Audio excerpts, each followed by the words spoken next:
Everyone, my self मंथन पटेल और आप लोगों का फिर से एक बार स्वागत है मेरे चैनल कैम टीवी पे। बच्चों, सॉलिड स्टेट पढ़ रहे थे, उसके अंदर एडी टाइप के स्ट्रक्चर का हम प्रॉपरली डिस्कशन कर रहे थे, जिसके अंदर हमने NaCl का डिस्कशन कर लिया। NaCl के अंदर हमने ये चीज जान ली कि कौन कौन से क्वेश्चंस ऐसे हैं जो पूछे जाते हैं। आज हम ऐसे ही दूसरे दो स्ट्रक्चर पढ़ते हैं जो अलग अलग टाइप में है। उसमें से एक है ZnS और एक है CaCl। क्लियर? सबसे पहले बात करते हैं ZnS की। टाइटल लगाइए, for ionic compound ZnS which is in AB type structure, sorry, which have AB type structure, clear ना? AB type ZnS, बराबर। अब एक बात यहाँ पे आपको खास ध्यान देनी है, मैंने आपको जैसा ही NaCl था, NaCl के अंदर जैसा आप पढ़े वैसा ही यहाँ पे ZnS के लिए, लेकिन एक बात पे डिफरेंस है। वो कहाँ पे मैं आपको बताता हूँ। सबसे पहले तो आपको ये चीज याद रखनी है, जो एक्सेप्ट करनी है, मैंने आपको बताया था जैसे NaCl में किया था वैसे ही ZnS के अंदर कौन सा फेज सेंटर्ड क्यूबिक, कौन सा फेज सेंटर्ड क्यूबिक यानी कि FCC स्ट्रक्चर होता है। क्लियर? कौन सा स्ट्रक्चर होता है? FCC। ये आपको सिर्फ याद रखना है, ठीक है? इस बात का खास ध्यान दीजिए। सेकंड थिंग, यहाँ पे जो हम हर वक्त करते थे, क्या करते थे कि ZnS है तो उसके अंदर ये एक आयोनिक कंपाउंड है। यहाँ पे मैं वापस मेंशन कर देता हूँ कि अगर ये एक आयोनिक कंपाउंड है तो आयोनिक कंपाउंड होने के कारण इसके अंदर दो पार्ट होते हैं, एक कैटायन और एक एनायन। क्लियर ना? Cation and anion, positive part and negative part. यहाँ पे मेरे पास पॉजिटिव पार्ट के फॉर्म में है Zn+2 आयन। ये सारे के सारे क्वेश्चंस हैं, ये सारे के सारे क्वेश्चंस हैं जो पूछे जाते हैं। नेगेटिव पार्ट में मेरे पास S-2 आयन। अब देखिए Zn+2 आयन जो कि कैटायन है, S-2 आयन जो कि एनायन है। आपने ये चीज सीख ली कि जो एनायन होते हैं वो क्या करते हैं? पैकिंग करते हैं। क्लियर ना? ये चीज मैंने आपको बहुत पहले सिखा दी। और ये जो होते हैं वो कहाँ जाते हैं? वॉइड्स में जाते हैं। कहाँ जाते हैं? वॉइड्स में जाते हैं। रेडी? ये जो है वो वॉइड्स में जाते हैं और ये यहाँ पे पैकिंग करते हैं। ठीक है? खास आपको ध्यान देना है इस बात का। देखिए अब वॉइड कौन है? वॉइड पे कौन है? सॉरी, Zn+2 यानी कि कैटायन, और पैकिंग पे कौन है? S-2 यानी कि एनायन। ठीक है? चलिए अब एक चीज को ध्यान दीजिए कि Zn+2 जो है, मैं आपको यहाँ पे मेंशन कर देता हूँ, Zn+2 जो है वो वॉइड पे जा रहा है और S-2 जो है वो हमारे स्ट्रक्चर का पैकिंग कर रहा है। क्लियर ना? हमारे स्ट्रक्चर का पैकिंग कर रहे हैं, बराबर। तो अब चीज से ध्यान दीजिएगा, पहले इसकी डिस्कशन करते हैं उसके बाद वॉइड की करते हैं, क्योंकि जनरली नॉर्मल NaCl का स्ट्रक्चर जो हम पढ़े थे NaCl का वैसा ही है, कोई चेंज नहीं है। चलो मैं यहाँ पे आपको समझ देता हूँ किस तरीके से वो आया है। देखिए S-2 जो पैकिंग कर रहा है, जो नेगेटिव आयन है वो पैकिंग कर रहा है। तो पैकिंग के लिए आपको मैंने एक चीज सिखाई हुई थी, क्या? कि पैकिंग FCC स्ट्रक्चर है, पैकिंग है, और वो भी क्या है साथ में मेंशन कर रहा हूं, FCC स्ट्रक्चर है। तो दो जगह पे पैकिंग होगी, एक होगा कॉर्नर पे और एक होगा फेस के सेंटर पर। क्लियर ना? एक होगा फेस के सेंटर पर। चलिए अब ध्यान दीजिए खास कि अगर कॉर्नर पे जाएगा, क्या जाएगा? अगर कॉर्नर पे जाएगा तो क्या होगा? कॉर्नर पे हम जानते हो कि भाई 8 एटम होते हैं और 8 कॉर्नर इसलिए 8 एटम होते हैं और हर एक का 8वां पार्ट वहां पे रहता है। सेम फेस का सेंटर है तो टोटल 6 एटम होते हैं और हर एक का आधा पार्ट वहां पे रहता है। मतलब कि टोटल कितने? 3। यानी कि total number of unit cell, माफी, total number of atom per unit cell कितने हो जाते हैं? 4। यानी कि इसका जो रैंक है, रैंक वो कितना हो जाता है? 4। क्या हो जाता है? रैंक 4। क्लियर? इस बात को ध्यान दीजिएगा खास। रैंक क्या हो जाता है? 4। अगर रैंक इन द सेंस क्या लिख सकते हो आप? रैंक मतलब atom per unit cell. Rank मतलब क्या? Atom per unit cell. ठीक है? तो हमारा जो रैंक है, रैंक क्या बन जाएगा? 4। अब देखिए पैकिंग की बात कर रही है, S-2 आयन पैकिंग पे जाने वाले। अब सेकंड थिंग हम बात करते हैं वॉइड की।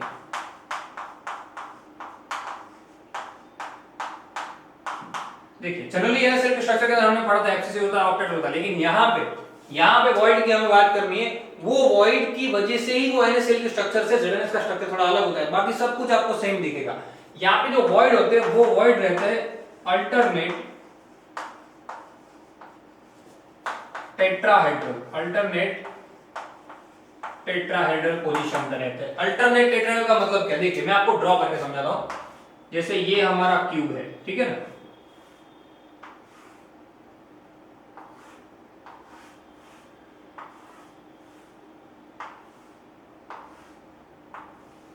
अब इसके अंदर क्या होता है, ये जो है वो कॉर्नर के एटम है, साथ में मैं आपको पैकिंग भी समझा देता हूं अगर ड्रॉ कर दिया है तो।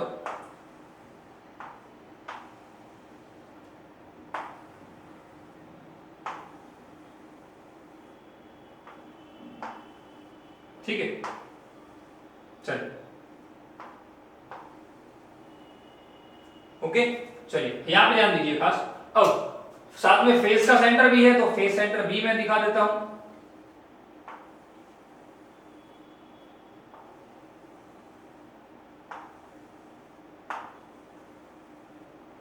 बैक साइड क्लियर, अलग अलग फेस भी मैंने दिखा दी इसके अंदर। अब देखिए अल्टरनेट टेट्राहेड्रल वॉइड का मतलब क्या, आप लोग एक बात सीख गए कि एफसीसी स्ट्रक्चर है मतलब कि बॉडी डायगोनल पे होते हैं। वॉइड होते कहां पे है, वॉइड को लेके मैं यहां लिख देता हूं, कहां पे होते हैं, वो होते हैं बॉडी डायगोनल पे होते हैं। क्लियर ना, ये चीज तो मैंने आपको सिखा दी ना, बॉडी डायगोनल पे होते हैं। और वो बॉडी डायगोनल पे, हर बॉडी डायगोनल के ऊपर दो होते हैं। कितने होते हैं, टोटल 8 होते हैं ना। बॉडी डायगोनल कितनी थी, 4। याद कीजिए बॉडी डायगोनल 4 और हर एक पे 2, मतलब 4 to 8 हुआ था। वैसे ये जो है वो अल्टरनेट टेट्राहेड्रल लेते हैं, बॉडी डायगोनल पे होते हैं और अल्टरनेट टेट्राहेड्रल होते हैं। यानी कि ये जो बॉडी डायगोनल है, जैसे कि मैंने यहाँ पे एक बॉडी डायगोनल ड्रॉ कर दी, क्लियर, जैसे कि ये मैंने एक बॉडी डायगोनल ड्रॉ कर दी, उसमें दो होते हैं, एक ये पोजीशन पे और एक ये पोजीशन पे। क्लियर, मैं साइड में करा देता हूँ आपको ज्यादा पता चले। जैसे कि ये एक बॉडी डायगोनल है, तो यहाँ पे तो कौन है, ये सारे देखिए, ये सारे S माइनस आयन है। क्लियर ना, S-2 सॉरी, ये सारे S-2 आयन है।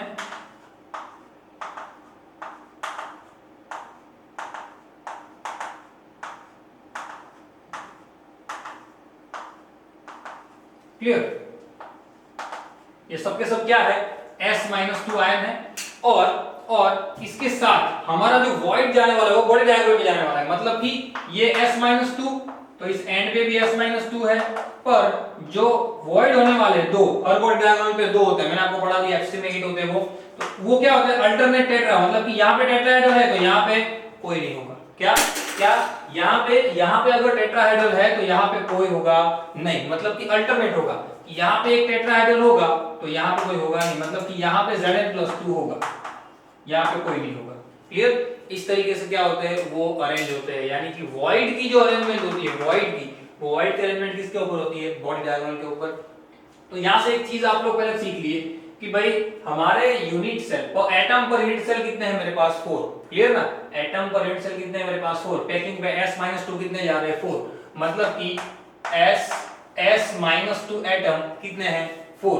अगर S-2 एटम 4 है तो Zn+2 एटम भी 4 ही होंगे। सीधी बात है, क्यों, क्योंकि अल्टरनेट पे है ना, यहाँ पे है तो उसके यहाँ पे नहीं, यहाँ पे लेकिन यहाँ पे नहीं।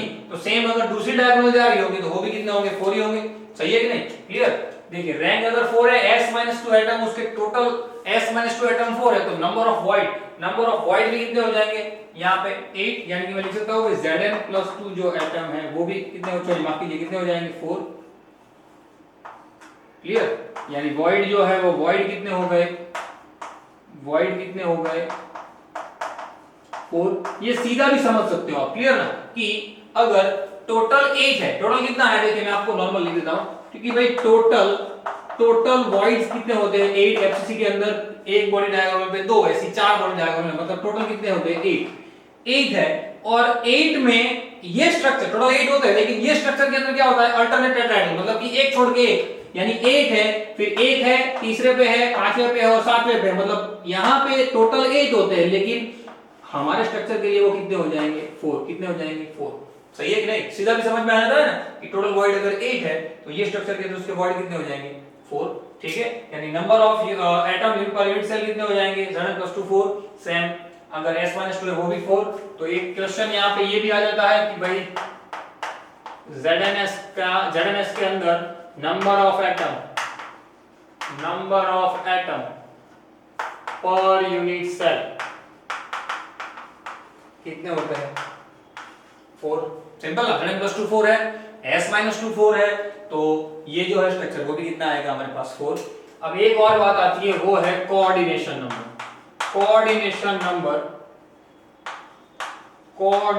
Number of Zn+2 and coordination number of S-2। ये दोनों की बात करते हैं। चलिए, तो सबसे पहले तो मैं S-2 का कोऑर्डिनेशन नंबर लिखना चाहूं। S-2 का कोऑर्डिनेशन नंबर तो दिख रहा है, कितना है? S-2 का कोऑर्डिनेशन नंबर कोई भी एक S-2 एटम आप उठा लीजिए, कोई भी, जैसे कि मैंने ये S-2 एटम उठा लिया, तो उसके आसपास के अंदर आपको कितने S-2 एटम दिख रहे हैं? यानी कि आपके पास जो भी स्ट्रक्चर है, उस स्ट्रक्चर के अंदर आपको ढूंढना है कि इसके नियरेस्ट नेबरिंग एटम कितने हैं और इसके नियरेस्ट नेबरिंग एटम कितने हैं। ठीक है, इस बात को आपको खास ध्यान देना है। तो नियरेस्ट नेबरिंग एटम कितने होंगे?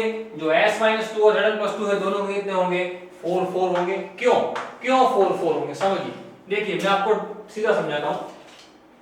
ये ये आप एक, जैसे कि ये S-2 है, तो ये S-2 के साथ में ये बॉडी डायगोनल भी तो है कि नहीं? यानी कि एक S-2 के आसपास ये यही डायगोनल को अगर हम समझते हैं, जैसे कि ये है, तो उसके आसपास एक Zn+2 यहाँ पे है, एक Zn+2 यहाँ पे होगा, एक उसके पीछे की साइड पे होगा, एक इस तरफ साइड पे होगा, एक इस तरफ साइड पे होगा। क्लियर है? टोटल वहां पे 8 दूसरे क्यूब कनेक्टेड होंगे। टोटल इस कॉर्नर के साथ दूसरे 8 अलग-अलग क्यूब कनेक्टेड होंगे, जो कि 8वां पार्ट है ना, 8वां पार्ट अंदर की साइड है, मतलब कि बाकी बचे कितने हैं? बाकी 8वां पार्ट अंदर की साइड है, मतलब बाकी बचे कितने? दूसरे भी 7 पार्ट होंगे, यानी दूसरे भी अलग-अलग क्यूब के साथ वो कनेक्टेड होगा। वो जो यहाँ पे S-2 एटम है वो 8, लेकिन यहाँ पे हर एक जगह पे टेट्राहेड्रल, माफ कीजिए, ऑक्टाहेड्रल वॉइड नहीं है, पर टेट्राहेड्रल वॉइड है, वो भी क्या है? अल्टरनेट है, मतलब एक को छोड़ के एक है। इसलिए एक S-2 के आसपास ऐसे कितने होंगे? 4 Zn+2 होंगे, और एक Zn+2 के आसपास सेम, जैसे मैंने इसको डाटा ले लिया, इसके आसपास सेम कितने होंगे? एक S-2। अब ये तो आएगा कि यहाँ पे क्या है, तो कोई है नहीं, क्लियर ना? यहाँ पे तो कोई होगा ही नहीं। तो उस हिसाब से अगर हम बॉडी डायग्राम के हिसाब से देखने जाए, तो एक S-2 के आसपास 4 Zn+2 और एक Zn+2 के आसपास 4 S-2 होते हैं। और ये जो नियरेस्ट नेबरिंग एटम है, वो उसकी वजह से उसका जो कोऑर्डिनेशन नंबर बनता है Zn+2 का, वो भी कितना बनता है? 4, और S-2 का भी कितना बनता है? 4। ठीक है, ध्यान रखिएगा खास। अब मेन बात, इसके जैसे दूसरे कौन-कौन से एटम ऐसे हैं जो ये टाइप के स्ट्रक्चर बनाते हैं, वो खास आपको ध्यान देना है कि हमारे पास कौन-कौन से ऐसे स्ट्रक्चर है जो इस टाइप के स्ट्रक्चर बनाते हैं। जैसे कि यहाँ पे मैंने लिख दिया है ZnS, तो ZnS के लिए हमने ये सारी बातें इंप्लाई कर दी, क्लियर ना? तो ZnS के लिए अगर मैंने ये सारी बातें लिख दी है, तो दूसरा मेरे पास कौन सा ऐसा स्ट्रक्चर है जिस स्ट्रक्चर के लिए मैं ये सारी चीजें लिख सकता हूँ। ठीक है, तो वो मैं बात यहाँ पे मेंशन कर रहा हूँ, ध्यान दीजिए खास। उसके पहले हम ये सारी बातों आपको रिकैप करवा रहा हूँ, फिर से एक बार देख लीजिए। ZnS जो कि आपको क्या फेस सेंटर क्यूबिक देने वाला है, मतलब वो स्ट्रक्चर रखना है आपको। आयनिक कंपाउंड इसलिए 2 पार्ट में डिवाइड हो जाएगा। कैटायन जो कि Zn+2 वो वॉइड पे जाएगा, एनायन जो कि S-2 जो पैकिंग पे जाएगा। क्लियर, 2 पार्ट में डिवाइड है, corner and face. Clear, packing के लिए मैंने आपको समझा दिया कॉर्नर और फेस में किस तरीके से जाता है। कॉर्नर पे 8 एटम होते हैं, हर एक पे 1 ऑफ एटम, देन रैंक उसका 4 बन गया। इसकी वजह से S-2 एटम जो होते हैं कितने होते हैं per unit cell? 4। Same thing हमने वॉइड्स के बारे में देखी। वॉइड्स में खास देखना है आपको, वॉइड के अंदर वो जो होता है वो क्या होता है? Alternate tetrahedral. क्या होता है? अल्टरनेट टेट्राहेड्रल होता है, उस बात को खास ध्यान देना है। रेडी, और उसके डिपेंड पे हमने उसका स्ट्रक्चर भी लिख दिया। रेडी, चलिए अब कौन-कौन सा स्ट्रक्चर है जहां पे वो चीज देखने को मिलती है। तो सबसे पहले है CuI, सेकंड वन CuCl। समझना क्या AB टाइप स्ट्रक्चर है, AB टाइप स्ट्रक्चर है, याद रखना क्या? CuI, CuCl, then CuBr, AgI। तो ये सारे स्ट्रक्चर जो है वो हर एक स्ट्रक्चर के अंदर क्या होता है? इस टाइप के स्ट्रक्चर, ये टाइप के जो जितनी भी प्रॉपर्टी मैंने यहाँ पे लिखी हुई है वो सारे क्वेश्चन इनमें से भी पूछ सकते हैं। ठीक है, फटाफट से स्क्रीनशॉट लीजिए। उसके बाद आगे का जो आखिरी हमारा जो आयोनिक कंपाउंड है उसको खत्म करते हैं, जो कि AB टाइप का है। ठीक है, ले लीजिए स्क्रीनशॉट। चलिए बच्चों, AB टाइप स्ट्रक्चर का जो आखिरी क्रिस्टल है उसको पढ़ लेते हैं।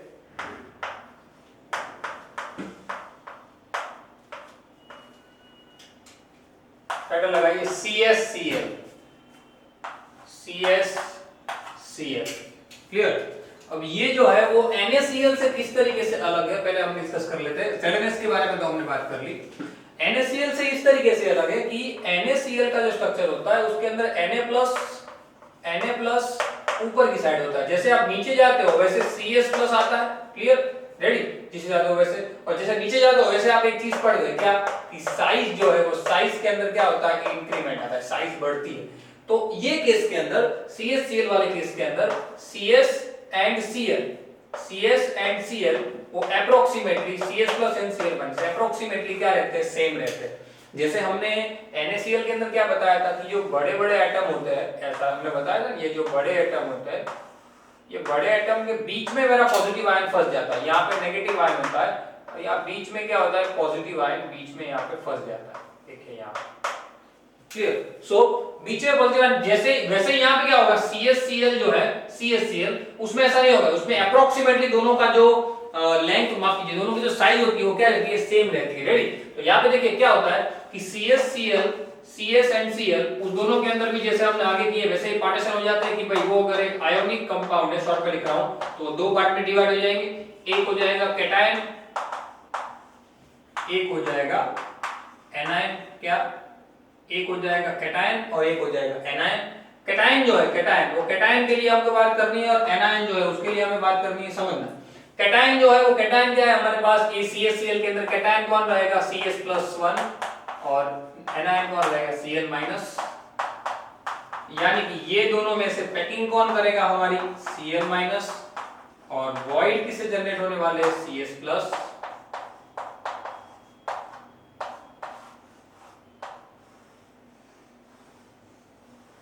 ठीक है, चलिए ध्यान दीजिए खास कि ये वाई जो है वो पैकिंग करने वाला है, और ये जो है वो क्या करने वाले हैं, वॉइड जनरेट करने वाले हैं।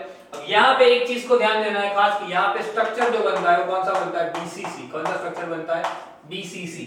अगर BCC स्ट्रक्चर बनता है बच्चों, तो मुझे एक बात का जवाब दीजिए कि BCC स्ट्रक्चर के अंदर, मैं यहाँ पे ड्रॉ करता हूँ पहले तो आपको समझ में आ जाए कि मेरे पास ऐसा अगर क्यूब है,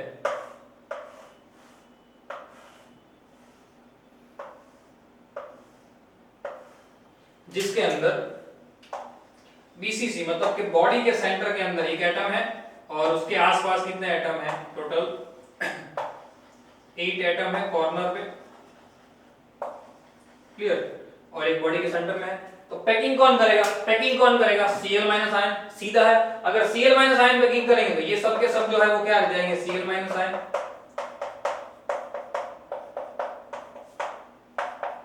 रेडी, सबके सब Cl- आयन है जो पैकिंग करेंगे, और साथ में जो सेंटर में एक बड़ा सा एटम मैं यहाँ पे ड्रॉ कर रहा हूँ, साथ में जो सेंटर में होगा वो कौन होगा, CS+2। ये बड़ा सा एटम जो सेंटर में वो कौन होगा, CS+2, क्योंकि वो तो वॉइड जनरेट कर रहा है, क्लियर। तो एक ऑक्टाहेड्रल वॉइड सीधा है, दिख रहा है BCC के अंदर, मैंने आपको सिखाया हुआ ही था, क्लियर। वहां पे बॉन्ड डायगोनल होती है। यहाँ पे आपको ये चीज का ध्यान देना है खास कि पैकिंग तो ये कर रहा है, पैकिंग तो ये कर रहा है, तो पैकिंग अगर ये कर रहा है, मैं डायरेक्ट लिख रहा हूँ, पैकिंग अगर ये कर रहा है तो सिर्फ और सिर्फ कॉर्नर पे ही होगा, कॉर्नर पे ही होगा ना। और कॉर्नर पे है तो मैंने आपको एक चीज सिखा दी, कॉर्नर पे क्या होता है, 18 × 1, माफ कीजिए 18 × 8 into is equal to 1, यानी कॉर्नर पे कितने एटम हो गए, 1, यानी रैंक कितना हो गया, 1, कॉर्नर पे 1 एटम हो गए। यानी इसके ऊपर से एक क्वेश्चन में क्या लिख सकता हूं, Cl- atom, Cl- ion, Cl- ion जो होते हैं, Cl- आयन यानी कि नेगेटिव आयन जो होते हैं वो atom per unit cell, atom per unit cell Cl- कितने होते हैं, 1, क्लियर ना, एटम पर यूनिट सेल कितने होते हैं, 1। सेम थिंग मैं CS की बात करता हूं, CS भी पूरे सेंटर, पूरे क्यूब के अंदर तो एक ही है जो बॉडी के अंदर है, क्लियर। तो जो वॉइड है, वो वॉइड भी एक ही है ना, जैसे ये पैकिंग की बात की मैंने, ये पैकिंग है, तो जो वॉइड है वो भी एक ही होने वाला है, क्योंकि वो तो खुद एक बॉडी का सेंटर है जो बीच में बैठा हुआ है। मैंने आपको ऑक्टाहेड्रल के बारे में सिखाया था, मैं अगर बीच के रूम के अंदर बीच में बैठता हूं तो मेरे आसपास मुझे जो दिखते हैं वही की बात है, रेडी। तो जो वॉइड है, जैसे यहाँ पे ये एक एटम जो रैंक है, वैसे ही वॉइड यानी कि जो मेरा जो पॉजिटिव आयन CS+ एटम होगा वो भी क्या होगा, 1, क्या, unit per cell, sorry cell per unit cell, atom sorry per atom per unit cell, वो भी क्या होगा मेरा, 1, ठीक है। अब इसके ऊपर से एक बात पे तो हम सीधा कह सकते हो, इसको ड्रॉ करके अगर समझना चाहे तो आप समझ सकते हो कि जैसे कि भाई यहाँ पे बॉडी डायगोनल है, क्लियर, तो बॉडी डायगोनल के ऊपर आपको यहाँ पे एक सीधा दिख जाता है, सीधा दिख जाता है, क्लियर, बॉडी डायगोनल इसके सीधा यहाँ पे दिख जाएगा।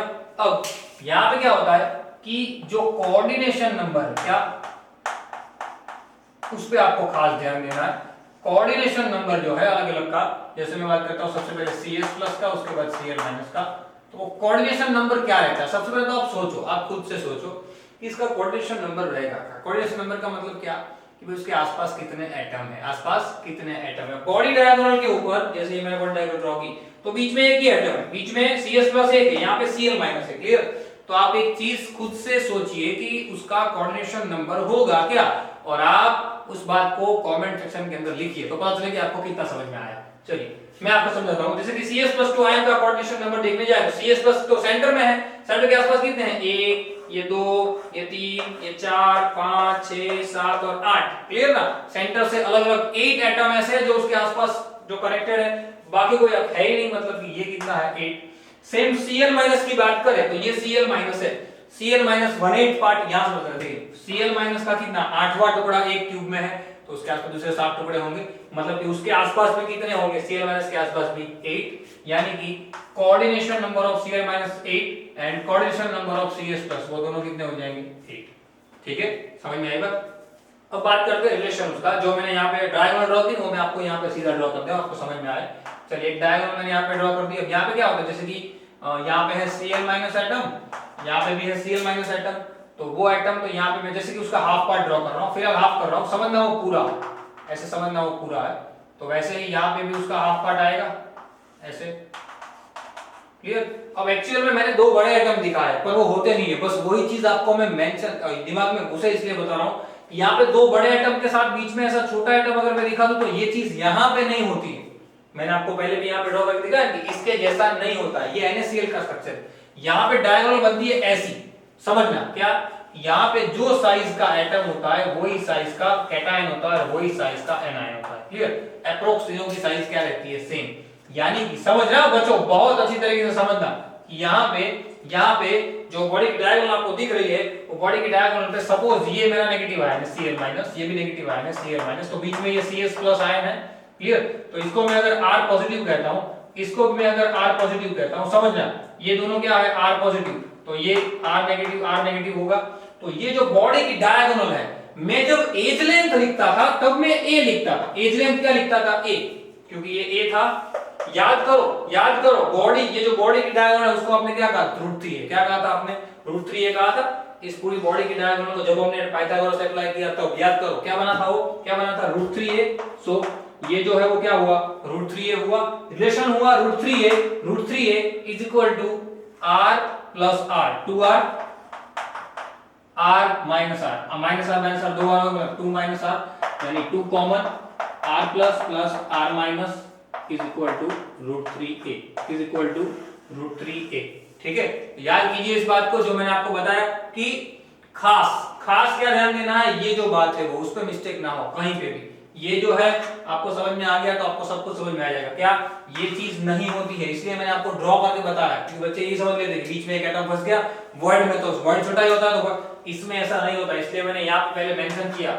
ये इसीलिए थोड़ा अलग है, CS और Cl वो दोनों की साइज अप्रोक्सीमेटली सेम रहती है as compare to Na+ and Cl-। Clear. वो दोनों में डिफरेंस होता है बहुत ज्यादा, यहाँ पे साइज क्या रहती है सेम, यहाँ पे डिफरेंट होता है, इसीलिए क्या होता है कि वो बीच में फंस जाता है NaCl में, ऐसा नहीं होता। यहाँ पे तो क्या रहता है, तीनों तीन साइज अप्रोक्सीमेटली क्या रहती है सेम, और तीनों तीन अगर अप्रोक्सीमेटली सेम रहते हैं तो उनके बीच का जो रिलेशन है वो रिलेशन क्या आएगा ये। ठीक है, समझ में आई बात, खास ध्यान दीजिएगा। अब यहाँ पे इसके एग्जांपल अगर मैं लिखना चाहूँ तो क्या लिख सकता हूँ, जैसे ये CsCl आया वैसे मैं CsBr लिख सकता हूँ, CsI लिख सकता हूँ। ठीक है, समझ में आई बात, क्लियर। यानी कि हैलाइड जो भी है वो हैलाइड में यहाँ पे लिख सकता हूँ। क्लियर। आप यहाँ पे टेल्वियम भी लिख सकते हो, Tl लिखना चाहो Tl लिख सकते हो, TlBr लिख सकते हो, देन आप लिख सकते हो Tli लिख सकते हो। क्लियर। इस फैमिली का कोई भी लिख सकते हो जो सीजियम या टेल्वियम है वो।